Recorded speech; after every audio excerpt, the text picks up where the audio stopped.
Now, this video came about, believe it or not, because of Jeremy Vine. Before you get any ideas, it's got nothing to do with cycling. But there was a phone in on his radio show yesterday about how people were stifling hot in their houses and how they all bought these flats, largely in London, obviously, that only had one set of windows. It was like a greenhouse. There's no airflow and they couldn't breathe, and they were contemplating installing air conditioning just to get the temperature down because it was just too hot at this time of year. And person after person after person says, yeah, for 2 months of the year my house is unbearable, blah de blah de blah. It's been built to the new standards. It's got this. It's got a fresh air circulation thing built in. It's got extra insulation. It's got this. It's A rated, etc., etc., etc. And while I was sat there listening to it, I thought, hang on. I thought that we were in a climate crisis. And oh, that's my dog cage falling over. I'm on my way to deliver that to somebody who's going to pick up some chickens in a dog cage. Yeah, I know. But anyway, I thought we were in a climate crisis, and as such,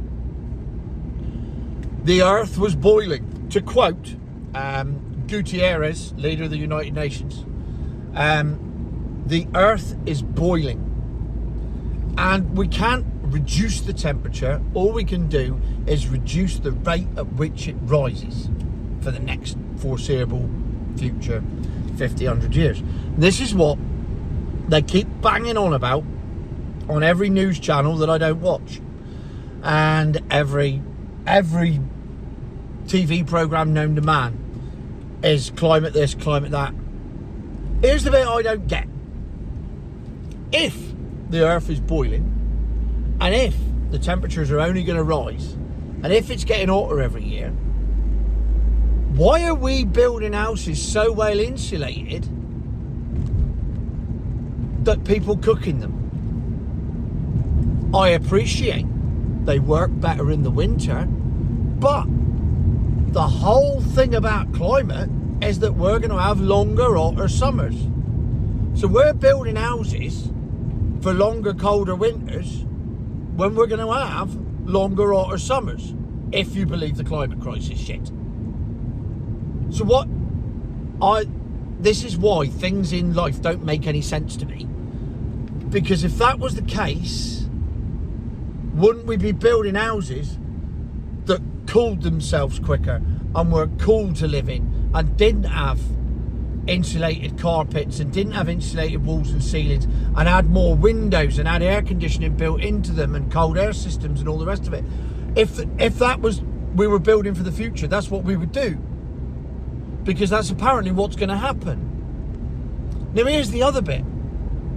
Sea levels are rising, part of the climate crisis. Sea levels are rising. So why are we still building houses by the sea and insulating them if they're going to get flooded? See, none of this is the bit where you got to join the dots up and go, well, if what you say is true, why is that happening? And if that is true, why is that happening? If sea levels are rising, why is it still acceptable to build houses all down both coasts of America, wherever you feel like it, and people can still get mortgages on them? If that's the case, if sea levels are rising, why can you buy? In fact, I'll tell you what I'll do. I'll take you there right now. I'm going to go to a place. It's my motherland. It's where I was born. It's just down the hill here. I'll take you there right now. It's a little place called Parr in Cornwall. Over there is the Eden Project. I've just driven past the road that goes to the Eden Project. So hopefully that'll give you a bit of context as to where we are. The sea is over there. Eden Project's over there. I'm going downhill. And this is important. And I'll tell you why this is important when we get there, because I don't want to ruin the surprise.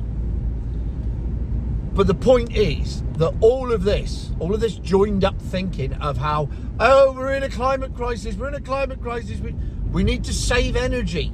I get the saving energy bit, but there's no point building houses to save energy if they're just going to be glorified fucking greenhouses, and in 20 years' time, when the temperature's apparently going to go up by 2 degrees, and we're all going to be in Mediterranean temperatures all year round, and you're basically living in a greenhouse. I mean, it'd be all right for growing tomatoes, which would probably be good because by then they'll be banned or something, I should imagine. But none of it makes it. This is the point. If you're going to have all these rules and you're going to have all these things that we've got to follow and policies, and it's all based around, ultimately what is a myth in my eyes, and just a load of shit made up to make people money, it's got to make sense. And it doesn't make any sense. Not to me, anyway. I know it does to Andrew Norton, but not to me. Now, here we are. I am now coming onto Harbour Road. Clues in the name. And I am officially, right now, below sea level. About 1 foot below sea level. In 300 years ago, that was the ferry stop we've just driven past there. And look around you. Houses everywhere. Par in there. Matthew Bailey, lovely bloke. There you go, par in behind me. Over the railway crossing, right? And now here we go. I'm now coming on to what is famous around here as par one-way system. And this is where I grew up. The point being that 150 years ago, this was all sand. What we're on now, what I'm driving on now 150 years ago, was all sand. And the sea is half a mile in that direction. This was all sand. The road I'm on now, these houses didn't exist. You dig down 6 feet, it's still sand. These were built in 1910, 1915, these were. That was built in 1918, I know because it's my mother's house. These were built in 1930 something. And since then, do you know what's happened to the sea? It's gone further away. Not closer, it hasn't come back. Sea levels haven't risen at all. And we are below sea level. So this is one of the biggest places that will flood if there's ever sea level rises. And if the sea levels are rising like they say they're rising, this place is underwater. Right now we're at sea level. I can prove it because up here on the left hand side is a place called Little Par, and this is where the ferry went.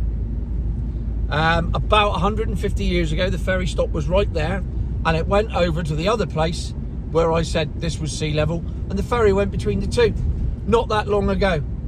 Yet, what's that? No sea. Who'd have thought it? So somebody's lying.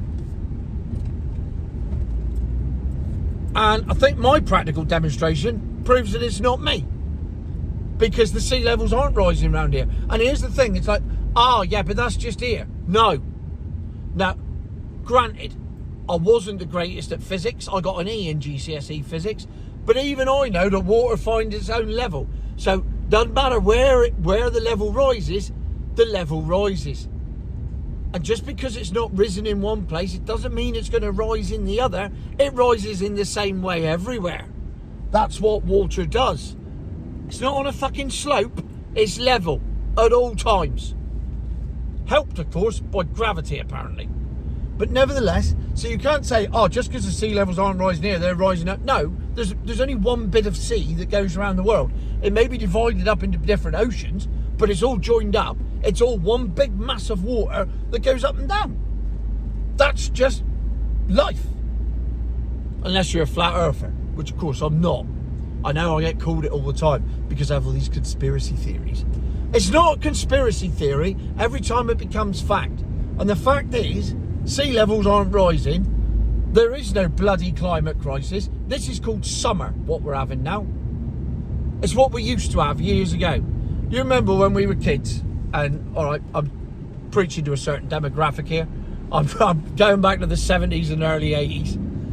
When you used to just finish school, and you'd go to the beach for 6 weeks if you lived by the coast, because the sun shone all the time, and when the sun didn't shine, you didn't know what to do with your life. That was just normal. That was summer. I had a lovely tan every year. That was just summer. It wasn't, oh my God, we better put out an amber health warning. It's 30 degrees outside. It was brilliant. It's 30 degrees. I'm going to the beach, Mum. See you tomorrow.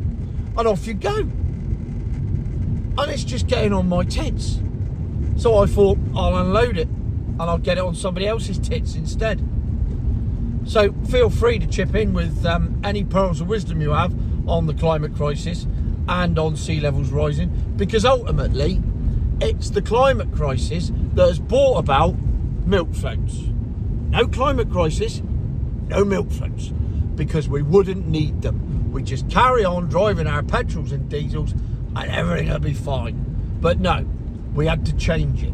It's not progress, because it's gone backwards. Forget progress. Not having that. No way is this progress. It's gone backwards. And there you go.